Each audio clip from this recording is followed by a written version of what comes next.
లేకుంటే ఇప్పుడు సాంగ్ లో కూడా పచ్చి బూతులను ఇంప్లిమెంట్ చేసినారు. మూవీ అంటే పర్టికులర్ గా చూడాలి, కానీ మనం సాంగ్ అయితే ఏం చేస్తున్నా, ఏ పనిలో ఉన్నా, ఎక్కడికి వెళ్తున్నా మనం సాంగ్స్ వింటూ ఉంటాం. ఇలా బూతుల సాంగ్ తీస్తే ఇది కొంచెం స్టార్ట్ అయింది, అది తర్వాత అది ఎక్కువ అయిపోతుంది. ఆలోచించండి కొంచెం. అందరూ సంపాదించేవాడు బాగానే సంపాదిస్తారు, కానీ నాశనం అయిపోతున్న వాళ్ళని ఎవరు బాగుపరుస్తారు? ఎవరైనా బాధ్యత తీసుకుంటారా?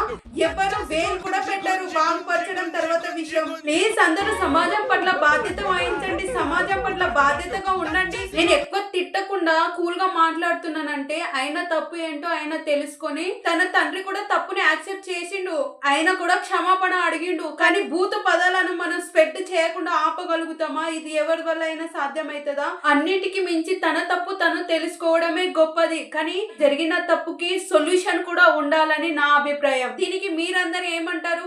ఇప్పుడు ఈ భూత పదాలు స్ప్రెడ్ అవ్వకుండా ఉండాలంటే మనం ఏం చేయగలుగుతాం? మీ దగ్గర ఏమైనా సమాధానం ఉంటే చెప్పండి. మన సమాజాన్ని కాపాడుకోవడం మన ప్రతి ఒక్కరి బాధ్యత. ఎందుకంటే చిన్న పిల్లలు, టీనేజ్ పిల్లలు, ఎదిగే పిల్లలు చెడిపోతారు. వాళ్ళే కాకుండా ఈ రోజులైతే మరీ దారుణం, ఏజ్ తో సంబంధం లేకుండా చెడిపోతున్నారు. కానీ ఈ చెడుని ఆపాలంటే మనం ప్రతి ఒక్కరు బాధ్యత వహించాలి. సమాజం మంచిగా మారాలని, సమాజంలో చెడు తొలగించాలని, సమాజంలో జరిగే దారుణాలు, ఘోరాలను ఆపాలని నేను పోరాటం చేస్తున్నా. నా పోరాటంలో ఎవరైనా భాగస్వాములు అవ్వాలనుకుంటే ప్లీజ్ సబ్స్క్రైబ్ చేసుకోండి, నాకు సపోర్ట్ చేయండి. సమాజం పట్ల బాధ్యత వహిస్తారని నేను కోరుకుంటున్నా. జై సమాజం, జై జై సమాజం, జై సమాజం, జై జై సమాజం.